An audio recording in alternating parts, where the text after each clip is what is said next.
మీ ఇంటి ముందు ఇటువంటి నరదృష్టి ముగ్గు ఒక్కటి ఉంటే చాలు, ఎటువంటి చెడు చూపులు, చెడు దృష్టిలు, నరదృష్టి, నడపీడ ఇవేవి కూడా మీకు దరిచేరవు. ఎంతటి నరదృష్టి ఉన్నా సరే మనకి తగలకుండా ఈ ముగ్గు మనల్ని కాపాడుతుంది. అంత శక్తివంతమైన ముగ్గు ఈ ముగ్గు. ఇది కేవలం నరదృష్టికి మాత్రమే కాదు, లక్ష్మీ కటాక్షానికి కూడా ఈ ముగ్గు చాలా బాగా పనిచేస్తుంది. అయితే ముఖ్యంగా మంగళవారం, శుక్రవారం, అమావాస్య తిథుల్లో కనుక మనం ఇంటి ముందు ఈ ముగ్గు కనుక వేసుకుంటే మనకి నరదృష్టి పోవడంతో పాటుగా లక్ష్మీదేవి యొక్క కటాక్షం అనేది కూడా కలుగుతుంది. చాలా మంది ఎన్నో పూజలు, ఎన్నో వ్రతాలు చేస్తూ ఉంటారు. అయినప్పటికీ కూడా వారికి ఆ ఫలితం ఏమీ కూడా దక్కక ఎంతో బాధపడుతూ ఉంటారు. అసలు ఏం జరిగింది అనేది వారికి ఏ మాత్రం కూడా అర్థం కాదు. అయితే నరదృష్టి ఉంటే ఇంట్లో ఏం చేసినా కూడా కలిసి రాదు. ముఖ్యంగా ఏ ఇంట్లో అయితే కొడుకులు ఉంటారో వాళ్ళకైతే నరదృష్టి అనేది చాలా విపరీతంగా ఉంటుంది. ఆ కొడుకుల పైన ఎప్పుడు కూడా ఎవరో ఒకరు కళ్ళు అనేవి పడుతూనే ఉంటాయి.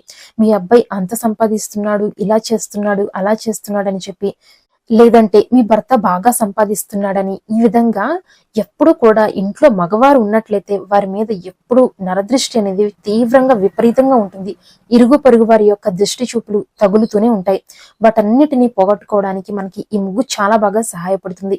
ఇది మామూలు చిహ్నం అయితే కాదు, ఇది చాలా శక్తివంతమైన చిహ్నం. మన పురాణాల్లో కూడా దీని గురించి చాలా వివరంగా తెలియచేయబడింది. కాబట్టి ఇటువంటి చిహ్నం ఉన్న ముగ్గుని నేను చాలా తేలిగ్గా మీకు చూపిస్తున్నాను.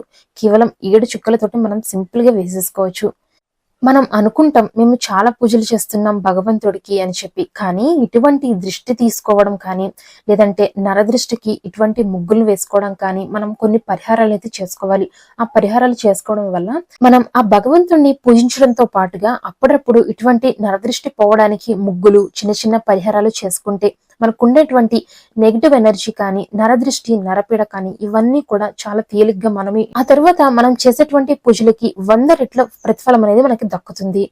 కాబట్టి ఇంటి ముందు చాలా సింపుల్ గా వేసుకునేటువంటి ఈ నరదృష్టి ముగ్గు అందరూ కూడా, ప్రతి ఒక్క ఆడవారికి కూడా తప్పకుండా మీ ఇంట్లో కొడుకు, భర్త, లేదంటే తమ్ముడు, నాన్న ఇలా ఎవరున్నా సరే వారికి దృష్టి పోవడానికి, ముఖ్యంగా ఆడవాళ్ల కన్నా కూడా మగవారి మీద ఎక్కువ దృష్టి అనేది ఉంటుంది. కాబట్టి మీ ఇంట్లో ఉండే మగవారి కోసం, మీ పిల్లల కోసం ఖచ్చితంగా వారానికి ఒక్కసారైనా సరే ఈ ముగ్గు వేసుకోండి.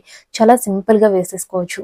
అలాగే మనం ఈ ముగ్గు వేసుకున్న తర్వాత మన ఇంట్లో ఉండేటువంటి మగపిల్లలకి ఖచ్చితంగా ఒక దృష్టి అనేది తీయాలి. అది ఎలా తీయాలి ఏంటి అనేది రేపటి ఎపిసోడ్ లో, అంటే రేపటి వీడియోలో నేను తప్పకుండా అప్లోడ్ చేస్తాను. మన ఛానల్ అయితే సబ్స్క్రైబ్ చేసుకోండి. పక్కనే ఉన్న బెల్ ఐకాన్ క్లిక్ చేయండి. మనం వీడియో అప్లోడ్ చేయగానే మీ అందరికీ వస్తుంది. ఇంటి ముందు ఈ ముగ్గు వేసుకుని ఆ తర్వాత మన ఇంట్లో ఉండే మగపిల్లలకు దిష్టి తీసుకున్నట్లయితే ఎంతటి నరదృష్టి ఉన్నా సరే చిటికలో పోవాల్సిందే. కేవలం వారానికి ఒక్కసారి మనం దీనిని దృష్టి తీసుకుంటే సరిపోతుంది. మరి వీడియోనైతే లైక్ చేసి మన ఛానల్ ని సబ్స్క్రైబ్ చేసుకోండి. ఇలాంటి మంచి మంచి వీడియోస్ కోసం మన ఛానల్ ని చూస్తూ ఉండండి.